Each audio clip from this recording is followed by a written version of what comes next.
치우쳐 함께 모익하게 되고라는 제목으로 로마서의 말씀 같이 나누도록 하겠습니다.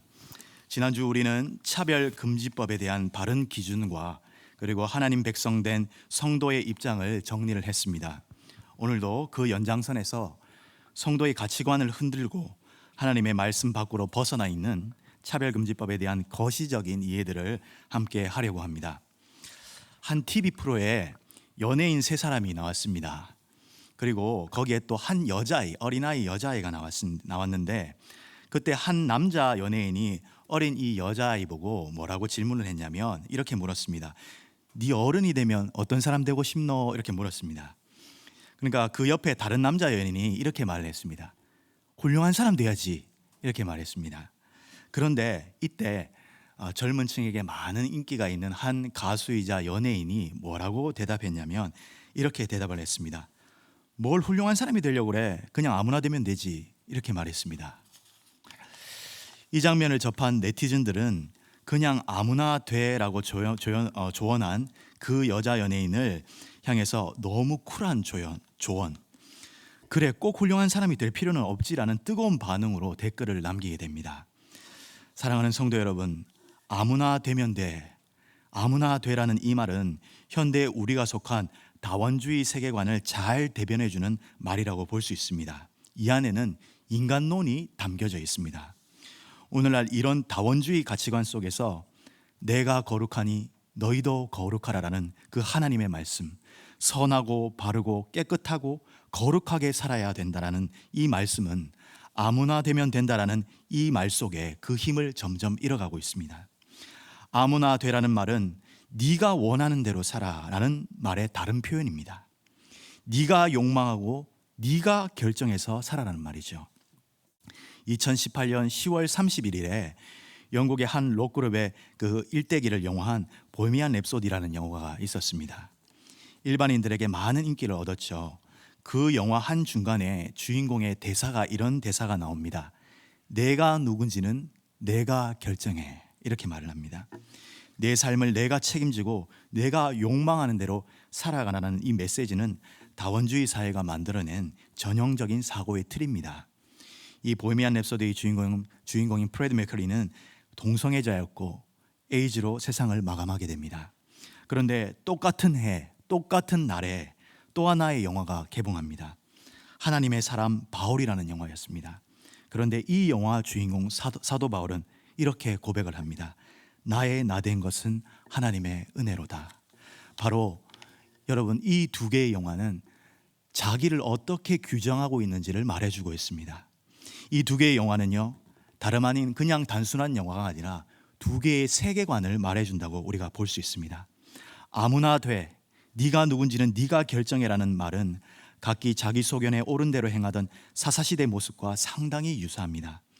그 시대는 혼잡과 타락의 연속이었고 길을 찾지 못해 허우적대던 시기였습니다.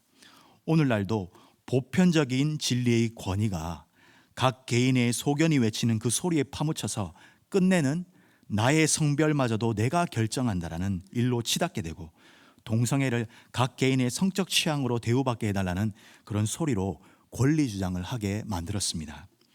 보편적 진리가 없는 다원주의 사회는 동성애와 같은 문제를 검증할 수 있는 기준점을 약화시키고 개인의 판단과 욕망이 삶의 기준점이 되게 만들면서 점점 공동체 의식을 약화시키고 도덕 기준을 상실하게 만들고 개인과 사회의 결속력을 떨어지게 만들면서 끝내 해체주의로 흐르게 만듭니다. 결국 차별금지법을 거시적 시각으로 보면 이 다원주의 사회의 폐해라고 할 수 있습니다. 절대적인 진리에 대한 부정, 성경적 가치관과 하나님에 대한 불신이 빚어낸 사태라고 볼 수 있습니다. 우리 사회가 이런 보편적인 진리가 없다라는 그 생각에 가득 차 있기 때문에 가득 사로잡혀 있기 때문에 이런 동성애와 같은 일들이 벌어진 것입니다. 이런 보편적 가치관에 대한 관심이 상실되면서 성도님들 과거에는 우리 도덕책에 인간론에 대해서 기록할 때 보통 이렇게 기록했었죠. 인간은 세 가지로 나누는데 그 성품이 선악설, 성선설, 성무선악설 이런 식으로 나눠지는 걸 우리 많이 보지 않았습니까? 이런 보편적인 인격에 대한 관심이 우선적으로 거기에 있었습니다. 그런데요, 다원주의 사회가 벌어지고 이렇게 되면서 요즘은 이런 보편적인 인간론에 대해서 관심이 없습니다. 무엇에 더 관심이 있냐면 나라는 개체, 나라는 사람이 어떤가, 여기에 더 관심이 많습니다. 그래서 MBTI 같은 각 개인의 그 성향, 개인의 성격에 파악하는 것, 그 성격을 파악하는 것에 더 관심이 있는 추세로 흘러갑니다. 보편적 인간론에 대한 관심이 점점점 약화되는 현상을 볼 수가 있습니다. 한편 우리가 믿고 따를 수 있는 이 절대적인 진리인 하나님의 말씀이 없으면, 그 하나님의 말씀의 권위가 떨어지면 어떤 일이 벌어지냐. 제가 읽었던 한 책에는 이런 글귀가 적혀 있었습니다. 제가 읽어보겠습니다. 우리가 아무것도 믿지 않게 될 때 무엇이든 다 믿어줘 좋다는 문이 열리게 된다, 이렇게 말을 했습니다. 절대적으로 믿음을 부여할 대상이 없어지는 순간에 무엇이든지 믿어도 좋다는 생각에 사로잡히게 된다는 것이 이 그 책 저자의 말이었습니다. 이런 다원주의 사회에서의 이 다원주의 사회의 그 폐해들의 정점에 무엇이 있냐면 다름 아닌 우리가 걱정하는 동성애 문화가 있는 겁니다. 2200년 전 고대 희극 작가인 테렌티우스라는 사람은 이렇게 말을 했습니다. 나는 인간이기 때문에 나에게 낯선 것은 인간적인 것으로 여기지 않는다라고 이렇게 말했습니다. 2200년 동안 보편적인 인간이 가진 솔직한 감정 표현이 오늘날 동성애 문화와 또 차별금지법과 관련해서 이제 문제의 소지가 될 여지가 생겼습니다. 동성애 차별금지법은 편견을 없애야 된다는 미명 아래 인간이 느끼는 정상적인 감정, 그러니까 비인간적인 것을 낯설게 느끼는 감정, 비인격적인 것을 경계를 느끼는 이 감정들을, 이런 솔직한 감정마저도 문제의 소지로 여기게끔 만드는 그런 법적 근거를 가지게 되었다는 것입니다. 여기에 대해서 조영길 변호사라는 분이 이렇게 말을 했습니다. 제가 한번 그 부분 읽어드리겠습니다. 이분은 차별금지법에 대한 보고서를 검토한 이후에 그 문제점에 대해서 이렇게 말을 했습니다. 좀 길지만 제가 차근차근 읽어드리겠습니다. 모든 것을 차별로 본다는 것이 문제라는 점입니다. 혐오적이고 선동적인 발언이 아님에도 불구하고 동성애를 비정상이라고 하는 표현, 이성애가 정상이라고 하는 상담과 표현, 남자 여자가 만나는 것이, 결혼하는 것이 정상이라는 이 정도의 표현도 차별로 보는 시각이 분명히 그 안에 존재한다는 겁니다. 이 정도의 표현을 교육 현장, 경제 현장과 국가 현장에서 표현해도 분명히 제재가 들어오게 됩니다. 실제로는 굉장히 온유하고 정확한 방법으로 자신의 신앙과 사상을 표현했는데도 불구하고 차별로 몰립니다. 왜 그러냐면 성정체성과 성지향이 차별금지 사유로 들어와 버렸기 때문입니다. 차별금지 사유로 들어오면 성정체성과 성적 지향이 법률로 정당화되고, 여기서 중요합니다. 도덕적 면책이 됩니다. 이 부분에 대해서 반대할 때에 동성애자들은 정신적 고통을 초래했다는 차별로 스스로 해석을 하고, 이런 표현을 차별로 몰아서 민형사소송을 제기할 수 있는 부분에 대해서 우리가 많은 걱정을 하게 되는 그런 이유가 거기에 있다라고 변호사님이 이렇게 이야기합니다. 나는 동성애에 대해서 솔직히 감정적으로 거부감이 듭니다라는 이런 자신의 솔직한 표현마저도 차별로 몰릴 수 있는 법적 근거가 이제 마련되는 겁니다. 여기에 지혜롭게 대처하기 위해서 어떻게 해야 될까요? 그렇다면 이런 사회 형편 속에서 우리는 우리 아이들을 그러면 어떻게 가르쳐야 될까? 우리 자신은 어느 정도 지켜나갈 수 있고, 우리 성도님들, 연세가 좀 있으신 성도님들은 이런 거에 대한 경각심을 갖고 계시기 때문에 큰 문제가 없겠지만, 우리 젊은 세대들은 다원주의 사회에서 자랐기 때문에 생각들과 사고들이 많이 다릅니다. 이럴 때 우리는 어떻게 우리 다음 세대를 가르쳐야 될까? 한국가족보건협회 대표이자 약사이신 김지현 대표는 차별금지법과 그리스도인의 자세라는 주제로 강의를 하나 했습니다. 그 강의에서 우리 성도가 취해야 될 입장을 4가지로 딱 정리를 해서 다음 세대 앞에서 이렇게 대처하라라고 말합니다. 하루는 김지현 대표에게 이런 질문이 들어왔습니다. 어떤 질문이 들어왔냐면, 저는 동성애 간의, 한 학생이 질문을 던졌습니다. 저는 동성애 간의 행위가 성경적으로 볼 때는 죄라는 사실을 아는 기독교인입니다. 그런데 주변에서는 비신자인 친구들이 많은데 동성애에 대해 다르게 생각을 하고 있습니다. 각종 미디어에서 나오는 동성애 옹호 분위기를 그대로 따라가고 있습니다. 얼마 전 학교에서 진행된 성교육 시간에 강사가 소위 성소수자의 그의 인권 그리고 다양성을 운운하면서 동성애를 옹호하는 강의를 했습니다. 그에 대해서 논리적으로 동성애 성행위의 문제점에 대해서 내가 반박하고 말을 하고 싶은데 성경적 관점 이에는 펼칠 논리가 없어가지고 이 학생이 답답했습니다 라고 말을 하고, 성경 내용 외에 종교색 없이 동성애 행위가 문제가 있다, 반대할 그 논리적인 근거들이 없을까요? 라고 이 대표님한테 말을 했어요. 그랬더니 김지현 대표는 이렇게 대처하라고 주문합니다. 이런 질문을 청소년들에게 받았을 때 기독교 양육자들은 절대 그냥 넘어가지 말고 진지하게 차근차근 자료를 찾아보고 다음 세대와 소통하는 것이 중요하다, 이렇게 말을 했습니다. 사랑하는 성도님들, 과연 성경만이 동성애 행위, 동성애에 대해서 부정적인 입장일까요? 그렇지 않다는 것입니다. 헌법재판소 2008 헌가 21 결정뿐만 아니라 여러 결정에서 뭐라고 결정을 했냐면, 동성애 간 행위는 일반인에게 객관적으로 혐오감을 유발하고 선량한 성도덕 관념에 반대하는 행위다라고 이렇게 판결을 내린 적이 있습니다. 성도님들, 헌법재판소는 재판소이기 때문에 단어 하나하나가 얼마나 정밀하고 선별해서 선택하는지 아시죠?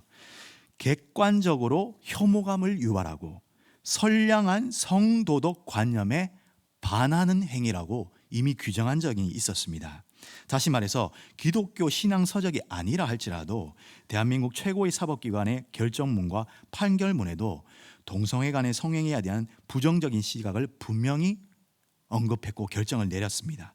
그뿐만 아니라 대한적십자 헌혈 전자문진에 아주 흥미로운 문구가 있습니다. 뭐냐면, 남성의 경우 남성과의 섬족촉이 있었다면 1년 이내 헌혈할 수 없다라고 명시를 하고 있습니다. 성도님들, 왜 대한적집사에서 이런 문구를 남겼을까요? 뭐가 문제가 있기 때문에 이렇게 말을 하지 않겠습니까? 이 역시 동성애 성행위의 문제점을 드러내고 있다고 말을 할 수 있다고 우리 김지현 대표님이 이렇게 말을 합니다. 이런 것들을 같이 나누라고 이렇게 말을 합니다. 특히 또 의학 논문과 전 세계 각국 보건당국의 자료를 인용해서 동성애 성행위에 대한 의학적 문제점을 짚어주는 것도 좋은 방법이다. 그래서 로마서에서 말하는 동성애 성행위의 보응이 실제로 어떻게 드러나는지 객관적이고 종교 색채가 없이도 충분히 말할 수 있는 좋은 자료들이 많다라고 말합니다. 예를 들어 미국 질병관리본부에서도 미국 내 1, 2차 매독에 걸린 환자들 80% 이상이 남성 동성애자라고 웹사이트에 분명히 기록을 하고 있다는 것이죠. 그뿐만 아니라 세계보건기구, 여러분 잘 아시는 WHO에서도 15개국을 예외 없이 다 조사를 했는데 A형 간염의 주된 확산 경로가 동성애라고 분명하게 제시를 하고 있습니다. 그런데 성도님들, 이런 설명을 기독교인 양육자가 10대 자녀들과 그리고 다음 세대에게 가르칠 때 주의할 점이 있다라고 말을 합니다. 김지현 대표는 4가지를 잘 기억하다. 화면에 보시면 첫 번째, 양육자는 동성애자, 즉 사람에 대한 공격이 아닌 동성애 간 성행위의 결과물에 대해서 객관적이고 담담한 태도로 설명하는 것이 중요하다고 말합니다. 분명한 자료를 가지고 분명하게 담당하게 이야기하라. 그리고 사람에 대한 공격보다도 그 동성애 행위 자체에 대해서 어떤 결과가 나왔는지 이야기해 주는 것이 중요하다, 이렇게 말합니다. 둘째, 설명하는 내용의 정확한 출처를 함께 보여주면서 이야기하는 게 좋다라고 이렇게 말합니다.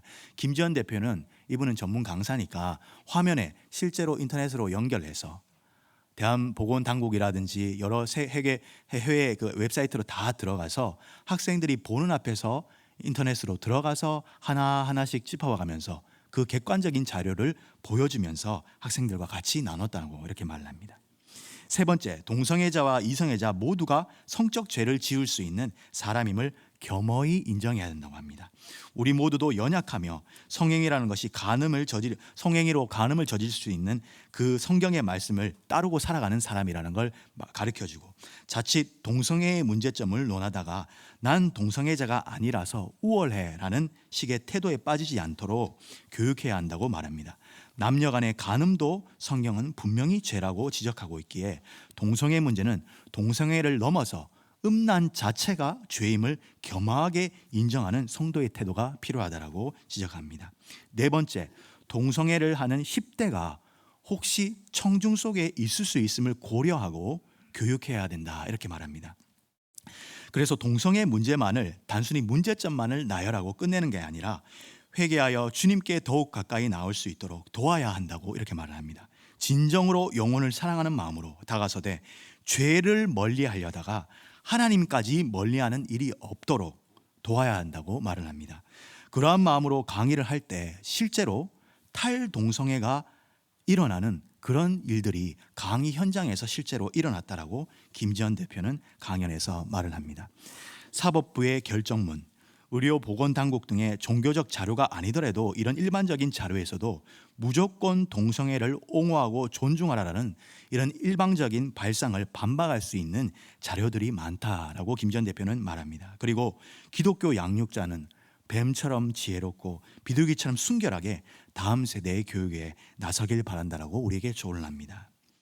동성애를 한 개인의 성적 취향의 문제 또는 성별은 내 스스로 결정한다는 자기 결정권을 존중한다는 그런 발상들은, 이런 위험한 발상들은 이미 2015년도에 2월 26일 헌법재판소의 간통죄 위헌 결정문을 통해서 그 조짐이 점점 일어나고 있었습니다.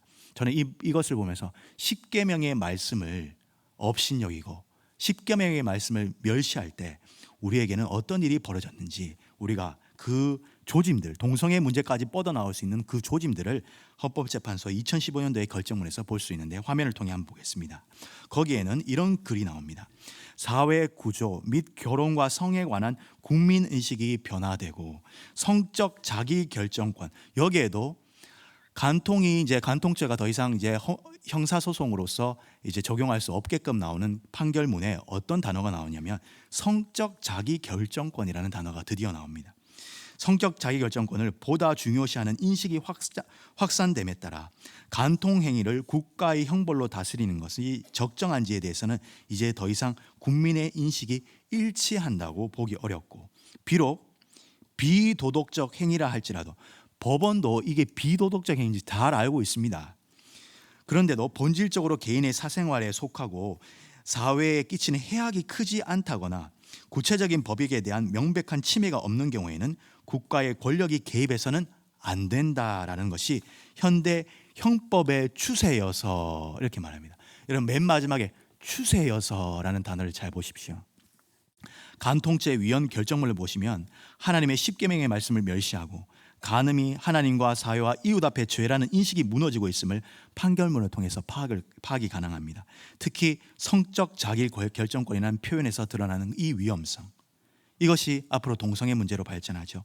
간음이 비도덕적 행위라고 헌법재판소도 알고 있음에도 그것은 사생활에 속하며 사회에 끼치는 해악이 크지 않다라고 오판한 심각한 국가적 무관심, 그리고 현행형법의 추세라는 이 표현 속에서 보듯 시류에 편승한 법제도의 그 한계는 앞으로 동성애와 관련된 문제가 일어날 수 있는 조짐들을 보이기 시작했습니다. 사랑하는 성도님들, 이 땅 가운데 있는 법들은, 이 땅에 있는 법들은 세상의 시류와 세상의 욕망에 따라 세워지고 또 사람의 결정에 따라 지워지기도 합니다. 오직 하나님의 법만이 영원하고 우리가 믿고 따를 수 있다는 사실을 우리가 믿고 성경의 말씀만을 따라 살아야 됩니다. 이사야서 40장 8절은 이렇게 말합니다. 풀은 마르고 꽃은 시드나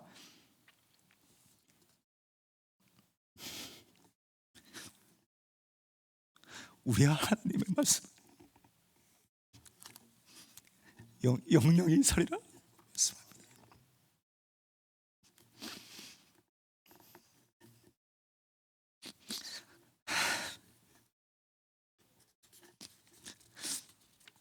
말씀 맺겠습니다.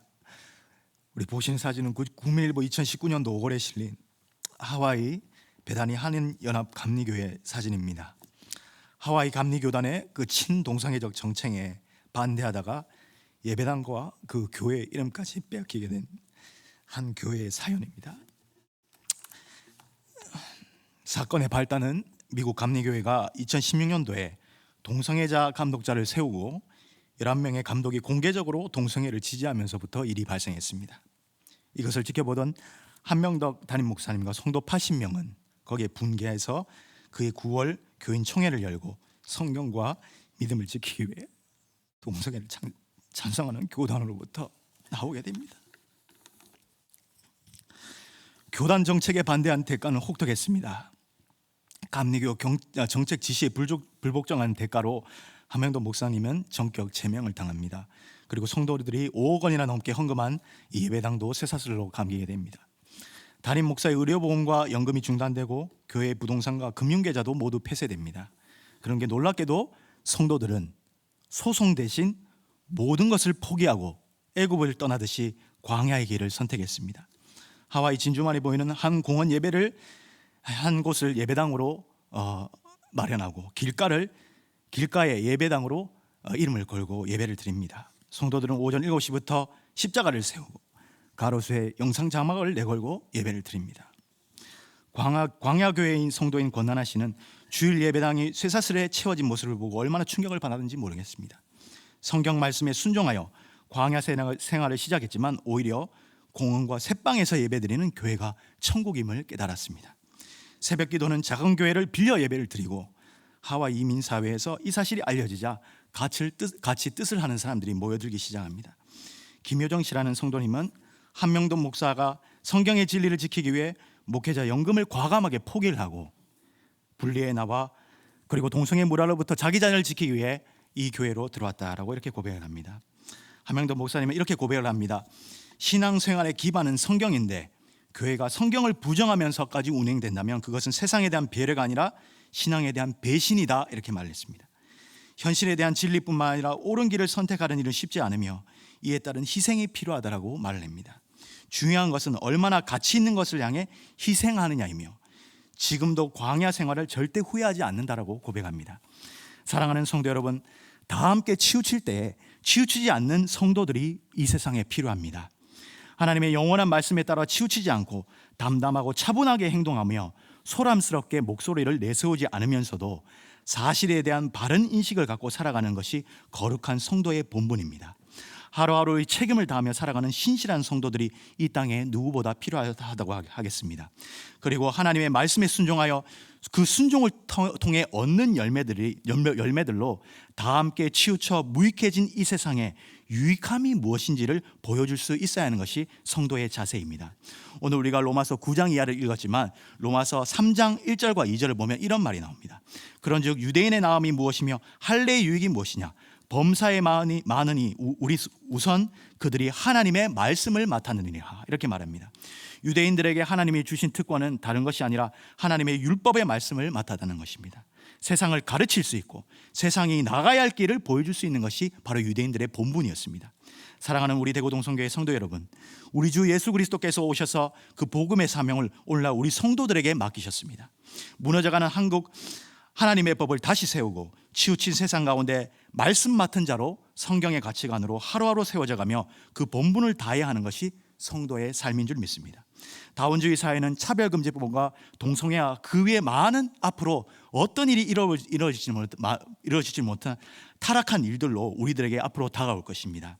그러나 가나안 땅을 앞에 두고 여호수아에게 강하고 담대하라, 이 율법책이 내 입에서 떠나지 말게 하라라고 말씀하신 그 하나님의 명령, 하나님의 율법을 다시 우리가 붙들고 순종한다면 발걸음하는 어느 곳에서도 하나님이 이 땅을 고치시고 하나님의 영광이 충만한 나라로 만들어 주실 줄 믿습니다. 그런 사명을 신실히 감당하시는 우리 대구동성교회 성도님들 되시기를 주님의 이름으로 축복합니다. 기도하겠습니다.